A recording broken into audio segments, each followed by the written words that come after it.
नमस्कार मेरे प्यारे साथियों, कैसे हैं आप लोग। स्वस्थ रहिए और मस्त रहिए दोस्तों। मैं हूं कुणाल सनाडे और आज हम बात करने वाले हैं हमारी नॉन टीचिंग एग्जाम यानी सीईटी के बाद आने वाली ग्राम विकास अधिकारी वीडियो भर्ती परीक्षा और पटवार भर्ती परीक्षा की बहुत ही बेहतरीन और अब तक की सबसे बड़ी भर्तियां अब आने वाली है। जैसा कि आप जानते हैं, नवसृजित जिले, नए ब्लॉक, नई पंचायतों के कारण अब नए विद्यार्थियों के पद सृजित होने वाले हैं और ऐसे में एक बड़ी भर्ती पटवारी और साथ में ग्राम विकास अधिकारी की आने वाली है। आखिरकार क्यों ऐसा होने जा रहा है, किस प्रकार से हमें तैयारी करनी चाहिए, अगर अभी से हमें वैकेंसी के बारे में जानकारी है तो हमें यह समझना चाहिए कि हमें कौन कौन से सब्जेक्ट हमारे पूरे कंप्लीट करके अभी से पढ़ के रख देने चाहिए, उनके बारे में आज हम बात करेंगे। तो आपसे निवेदन है कि वीडियो को एंड तक जरूर देखें। बहुत ही शानदार सेशन होने वाला है जिसमें बहुत महत्वपूर्ण बातें मैं आपको बताने वाला हूं जो शायद आगामी समस्त भर्ती परीक्षाएं, चाहे आप राजस्थान में किसी भी सरकारी भर्ती परीक्षा की तैयारी करें, आपके लिए बेसिक जानकारी होना बहुत ज्यादा जरूरी है। तो आइए बात करते हैं इसके बारे में और किस प्रकार से सीईटी के बाद हम अपने सपनों को पूरा कर सकते हैं। साथ में सीईटी का इन भर्तियों पर क्या प्रभाव पड़ेगा उस पर भी हम बात करेंगे। तो प्यारे विद्यार्थियों, जैसा कि आप देख रहे हैं कि हम बात करने जा रहे हैं नई भर्तियों के बारे में, पटवारी और वीडियो की दो भर्तियां, पटवारी और ग्राम विकास अधिकारी, दो ऐसी भर्ती परीक्षा हैं जो कि लगभग जुड़वा बहने हैं। मतलब दो तीन महीने के गैप में हर बार आती है।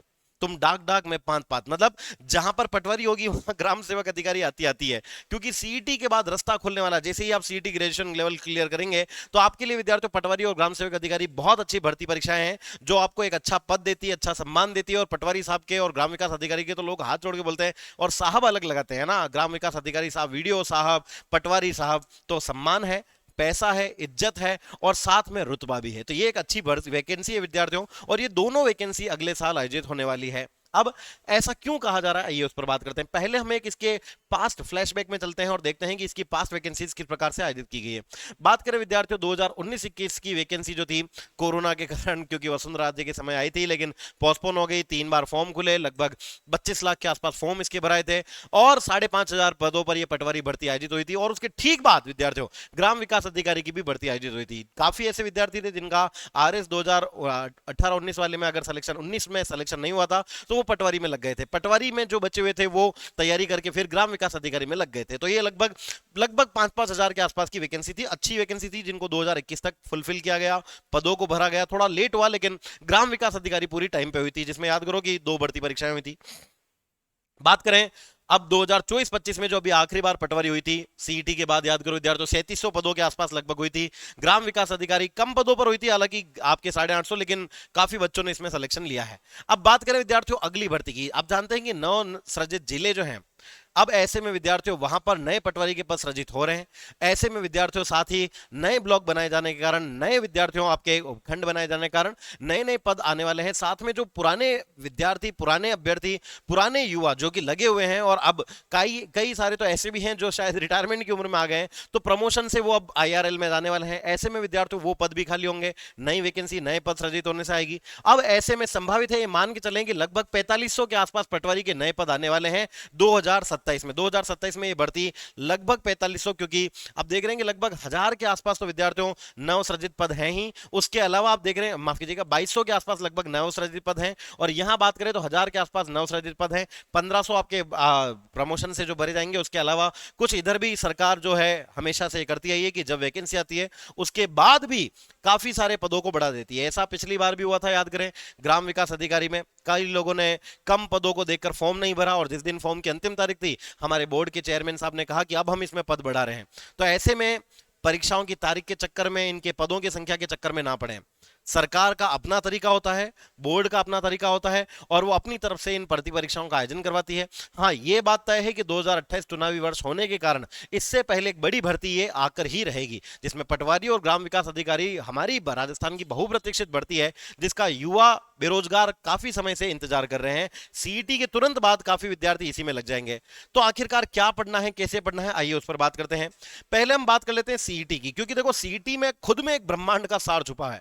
एक ऐसी वैकेंसी जिसमें मुझे नहीं लगता शायद कोई सब्जेक्ट छोड़ा गया है। कंप्यूटर साइंस की बात करो, मैथ की बात करो, रीजनिंग की बात करो, Hindi, English, computer, GS, general GK, Rajasthan GK, सब कुछ, तमाम सब्जेक्ट इसमें डाल दिए गए हैं। तो आप अगर सीईटी की भी तैयारी करते हैं तो साथ साथ आपकी पटवारी की और ग्राम विकास अधिकारी की भी तैयारी लगभग हो जाती है, लगभग हो जाती है ना। इसका मतलब यह कि विद्यार्थियों सीईटी के कोर्स को बहुत अच्छे से पढ़ें। सीईटी जिसका अच्छे नंबर से पास होगा, पास तो सब करेंगे, लेकिन याद रखना विद्यार्थियों, जिसने अच्छे नंबर से पास किया उसके चांसेस ज्यादा है किसमें सेलेक्ट होने के, पटवारी और ग्राम विकास अधिकारी में। तो देखो एक एक डीप एनालिसिस करते हैं इस भर्ती परीक्षा का। सीईटी, जिसमें आपको राजस्थान का जीके पढ़ना है, राजस्थान के साथ साथ इंडियन जीके पढ़ना है, मैथ पढ़नी है, रीजनिंग पढ़नी है, हिंदी, इंग्लिश, साइंस टेक पढ़नी है, कंप्यूटर, सब कुछ इसमें दे रखा है, कुछ सरकार ने नहीं छोड़ा है। और इसके तुरंत बाद फिर आयोजित होगी सीईटी ग्रेजुएशन के साथ ही पटवारी और ग्राम विकास अधिकारी। अब देखो ग्राम विकास अधिकारी के 200 अंकों में भी थोड़ा डबल आपको यहां पर देखना पड़ेगा। 100 अंकों में आप देख रहे हैं इंग्लिश, हिंदी आपको पढ़नी 30 अंकों की, इंग्लिश 20 अंकों की, मैथ 30 अंकों की, जनरल साइंस आपके 10 अंकों की, कंप्यूटर 10 अंकों की, ये आपको पढ़नी है। इधर आप देखेंगे अगर जीके वाले पार्ट में बात करें विद्यार्थियों की, आपको ग्राम विकास अधिकारी में जीके कितना पढ़ना है राजस्थान का, तो देखो राजस्थान की हिस्ट्री और आर्ट एंड कल्चर के कुल 30 सवाल आते हैं, राजस्थान, इंडिया और वर्ल्ड ज्योग्राफी के 30 सवाल आते हैं, राजस्थान इकोनॉमी के विद्यार्थियों अगर बात करें इकोनॉमिक्स के तो 30 सवाल आते हैं, और करंट अफेयर के 10 सवाल आते हैं। यानी जीके वाला पार्ट भी अपने आप में भारी पार्ट है जिसके 100 अंक होते हैं। तो ये आप देखिए कि विद्यार्थियों language paper, math, reasoning, math को मिला दें, साथ में जीएस कंप्यूटर मिला दें, और दूसरी तरफ हम राजस्थान जीके की बात करें तो ये 100-200 अंकों का पेपर है, ये आपको ध्यान रखना है। रही बात पटवारी भर्ती परीक्षा की, उसका भी लगभग सिमिलर पैटर्न है। जीके की बात करें तो एक तो आपको राजस्थान जीके पढ़ना है जिसमें history, polity, geography, art and culture पढ़नी है, और दूसरा इंडिया जीके पढ़ना है जिसमें आपको हिस्ट्री, ज्योग्राफी और पॉलिटी आपको पढ़नी है। ये आपको इंडिया और राजस्थान का जीके वाला पार्ट है जो पटवारी में भी पढ़ना है, ग्राम सेवक अधिकारी में भी पढ़ना है, और अच्छी बात यह है कि सीईटी में भी पढ़ना है। तो इससे एक बात समझ में आई, जीके तो शुरू से ही स्ट्रॉन्ग करना ही पड़ेगा, जीके से आप कभी पीछा नहीं छुटा सकते हैं। जीके सीईटी में पढ़ा है राजस्थान जीके का, इंडिया जीके का, तो वो कहां काम आएगा, आपके पटवारी में काम आएगा, ग्राम विकास अधिकारी में काम आएगा। आर्ट एंड कल्चर वही रहने वाली है, हिस्ट्री वही रहने वाली है, कुछ बदलने वाला नहीं है।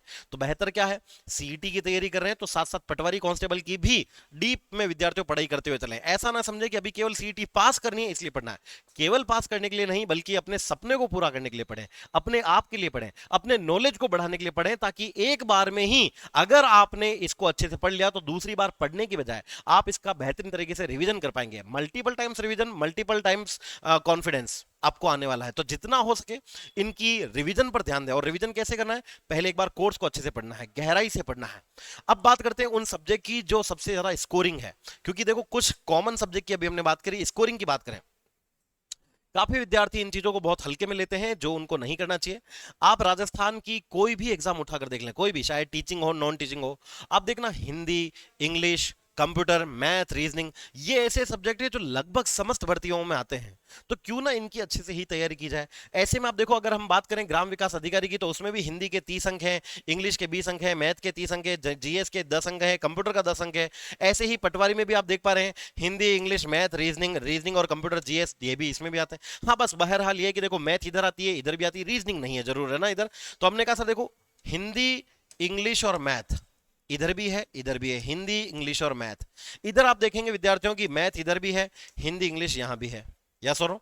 इसके अलावा आप देख पा रहे हैं विद्यार्थियों करंट अफेयर जो होता है वो यहां भी पढ़ना है, और साथ में आपको विद्यार्थियों करंट अफेयर जो है इसमें भी पढ़ना है, और साथ में विद्यार्थियों करंट अफेयर आपको सीईटी में भी पढ़ना है। तीनों में करंट अफेयर भी कॉमन है। तो करंट अफेयर तो चलो आप डेली बेसिस पे पढ़ते हैं, वो अलग बात है ना। लेकिन अगर आपने अपने इन सब्जेक्ट के साथ खिलवाड़ किया कि हिंदी तो कोई भी पढ़ लेगा, हिंदी में तो मैं कर लूंगा, मुझे बचपन से हिंदी आती है, संज्ञा सर्वनाम तो सबको पता है ना, तो ऐसा ना सोचें। एक एक नंबर की कीमत है, एक एक नंबर बहुत कीमती है, एक एक नंबर से बच्चों का सिलेक्शन रह जाता है।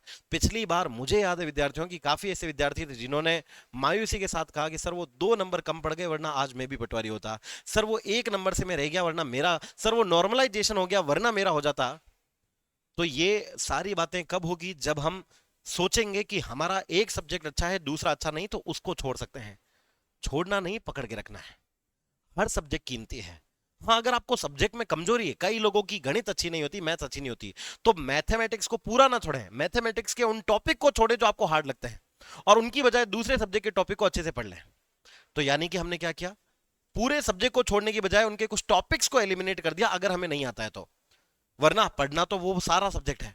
कई ऐसे विद्यार्थी हैं जो इंग्लिश मीडियम से, तो उनकी हिंदी वीक होती है तो वो सोचते हैं हिंदी को छोड़ देते हैं, इंग्लिश में कर लेंगे। लेकिन आपको कुछ भी नहीं छोड़ना है। अगर आपको नहीं आ रहा है तो कम से कम उसमें बेयर मिनिमम जो टॉपिक आप कवर कर सकते हैं वो जरूर करें। जीके आता है, याद रखना जीके में असली कंपटीशन वहीं से आएगा। इकोनॉमी आप देखो, इकोनॉमी दोनों में आ रही है, राजस्थान इकोनॉमी आप देख पा रहे हैं, इकोनॉमी यहां पर आप देख पा रहे हैं, इकोनॉमिक्स आपको पढ़नी होती है, इकोनॉमिक्स आप देख पा रहे हैं विद्यार्थियों इधर भी आपको पढ़नी है सीईटी में। और लगभग इकोनॉमिक सर्वे, इकोनॉमिक्स योजनाएं, करंट अफेयर ये एक दूसरे से मिलता जुलता है। तो ये आधार जितना मजबूत होगा अगले साल तक काम आएगा। तो इसको अभी से क्लियर करते हुए चलें, आर्थिक समीक्षा पढ़ते चले, इकोनॉमिक रिव्यू पढ़ते चलें, ये आपको करना है। रही बात जीके की, तो art and culture, geography, history, polity, बेहतरीन स्तर के सवाल आते हैं और बहुत गहराई से सवाल आते हैं। तो अभी से पढ़ना शुरू करें, बिल्कुल इनको हल्के में ना लें। और जब अगली वैकेंसी आएगी तब ये इंतजार ना करें कि सर हमने सीईटी में पढ़ा था अब वापस पढ़ना है। वापस क्यों पढ़ना है? वापस नहीं पढ़ना है, हमें रिवीजन करना है। रिवीजन करने से सिलेक्शन नहीं होगा, रिवीजन के बाद टेस्ट लगाने से होगा। टेस्ट लगाने से नहीं होगा, बल्कि टेस्ट के साथ साथ उसके शॉर्ट नोट्स बनाने, शॉर्ट नोट्स के अलावा पूरा सिलेबस को 2 बार पढ़ने से होगा। सिलेबस के साथ साथ एमसीक्यू लगाने से होगा। जहां टॉपिक कंप्लीट हुआ टॉपिक वाइज एमसीक्यू लगाओ, टॉपिक कंप्लीट हुआ सब्जेक्ट वाइज लगाओ, सब्जेक्ट के बाद मॉक पेपर लगाओ, एग्जाम पैटर्न पर आधारित टास्क बेस्ड टेस्ट लगाओ, एग्जाम पैटर्न टेस्ट लगाओ। जो आप कर सकते हैं बेस्ट करें। कंपटीशन का स्तर यहां है और अगर आपकी मेहनत यहां है तो आप ऑलरेडी अपने दिमाग के साथ साथ इस दुनिया में बेरोजगारी की भीड़ में सबसे अलग है। आपका कहीं सिलेक्शन होने वाला नहीं है। पर आपने सोचा कि जब आंखों में अरमान लिए, मंजिल को अपना मान लिए, फिर मुश्किल क्या आसान क्या ठान लिए तो ठान लिए। और अगर आपको समझ में आ गया कि कुछ ऐसे सब्जेक्ट हैं जो हर बार पढ़ने हैं, हर बार पढ़ने हैं, तो प्रैक्टिस प्रैक्टिस प्रैक्टिस। जितनी प्रैक्टिस उतना ज्यादा सिलेक्शन, जितनी प्रैक्टिस उतना ज्यादा कॉन्फिडेंस, जितनी प्रैक्टिस उतना ज्यादा मेंस भर्ती परीक्षा में काम आने वाला है। इस बात की गंभीरता को समझे। टॉपिक को एलिमिनेट कर सकते हैं, सब्जेक्ट को एलिमिनेट, सब्जेक्ट को छोड़ नहीं सकते हैं। अगर आपकी गणित अच्छी नहीं तो गणित करो, अगर जीके अच्छा नहीं तो जीके पढ़ो, साइंस नहीं आती तो जनरल साइंस पढ़ो, योजना नहीं पढ़ी तो अब पढ़ो। अभी पढ़ना पड़ेगा। अभी हमारे पास केवल एक ही लक्ष्य होना चाहिए, हमें पढ़ना है और पढ़ने के लिए बहुत कुछ सीईटी में ही है। तो जब मुख्य तक आओगे तब तक बहुत सारी चीजें बदल जाएगी। तो इसलिए अभी से बेस क्लियर होगा, तो जब चीजें बदलेगी तो आपको याद रहेगा कि अच्छा ये बदलाव हुए हैं। वरना अगर शुरू से पढ़ना शुरू करोगे तो उस वक्त शायद बहुत देर लग चुकी होगी। याद रखना विद्यार्थियों, ये एग्जाम केवल आपके नॉलेज का नहीं होगा। नॉलेज के साथ साथ आपकी स्ट्रेटेजी का, आपके रिवीजन का, आपके टाइम मैनेजमेंट का, आपके इमोशन कंट्रोल का, आपके डैमेज कंट्रोल का, नेगेटिव मार्किंग से बचने का भी होगा। तो इसके लिए अच्छे से प्रिपेयर रहें। आप देखेंगे राजस्थान जीके में history, polity, geography, art and culture, कहीं भी राजस्थान का टीचिंग एग्जाम हो, नॉन टीचिंग एग्जाम हो, यहां तक कि चतुर्थ श्रेणी जैसा हो, उनमें भी आता है। हर जगह पर राजस्थान जी के आता है, तो क्यों ना इसको अच्छे से पढ़ा जाए। और अगर आप सीईटी के साथ साथ सपना देख रहे हैं कि सर हमें पटवारी भी देनी है, आपके ग्राम सेवक अधिकारी भी देनी है, तो निश्चित रहे, कोई बहुत ज्यादा हार्ड एंड फास्ट नहीं है। आपका अपना लक्ष्य परिवार आपके लिए लेकर आया है ग्राम विकास अधिकारी, यानी सीईटी के साथ वीडियो या और पटवारी भर्ती परीक्षा की निःशुल्क तैयारी। सीईटी के साथ ही पटवारी और वीडियो की तैयारी निःशुल्क होगी। लाइव फ्रॉम क्लासरूम बैच के साथ साथ जहां पर बेस्ट फैकल्टी टीम होगी, क्लासरूम पैनल पीडीएफ होगी, एग्जाम पैटर्न टेस्ट सीरीज आपको मिल जाएगी, टॉपिक वाइज एमसीक्यू मिल जाएंगे, लाइव रिकॉर्डेड कोर्स मिल जाएगा, प्रीवियस ईयर क्वेश्चन मिल जाएंगे, यानी रिवीजन भी हो जाएगा, शॉर्ट नोट्स भी बन जाएंगे, पीवाईक्यू हो जाएंगे, एमसीक्यू हो जाएंगे, मॉक टेस्ट में दे पाओगे। और ये सब कुछ अपने घर बैठे पॉसिबल है। तो जाइए जाकर अपने फोन में आज ही डाउनलोड करें। आपका अपना लक्ष्य परिवार का ये विश्वास बैच आपके फोन में होना चाहिए, जहां पर आपको ये विश्वास रखना है कि जो आपको पढ़ाया जा रहा है बेहतरीन है। और इससे हजारों विद्यार्थी अपने सिलेक्शन ले चुके हैं। इस बार अगर आप भी प्रहार करना चाहते हैं और आप चाहते हैं कि सरकारी नौकरी हमें मिले, तो याद रखना अभी जो मैंने सफलता का मूल मंत्र बनाया है, अपने कोर को, अपने बेसिक को क्लियर करो। राजस्थान जीके को पढ़ डालो, राजस्थान की पॉलिटी के साथ साथ इंडियन पॉलिटी को पढ़ डालो, बिल्कुल मत छोड़ो। हिंदी, इंग्लिश, कंप्यूटर और मैथ, रीजनिंग तो सबको मुंह पे याद होनी ही चाहिए। ये तो विद्यार्थियों वो चीजें हैं जिसको आप बिल्कुल नहीं छेड़ सकते हैं। ये तो आप ये नहीं कह सकते हैं कि ये मुझे नहीं आता है मैं छोड़ रहा हूं। अगर आपने छोड़ा तो भर्ती आपको छोड़ देगी, ऐसा नहीं करना है।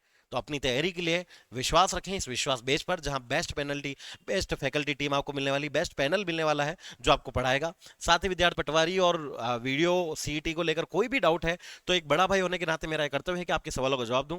मैं इंतजार करूंगा कमेंट सेक्शन में आपके कमेंट्स का। तब तक के लिए आप सभी लोग अपना विचार मंथन जारी रखें। अपना सिलेबस अब तक अगर आपने नहीं निकलवाया तो निकलवा लें। अपनी तैयारी को लेकर कोई डाउट है तो मुझे वीडियो खत्म होने के बाद कमेंट करके जरूर बताना। आज के लिए इतना ही, अगले मिलते हैं अगले सेशन में। तब तक के लिए स्वस्थ रहें, मस्त रहें।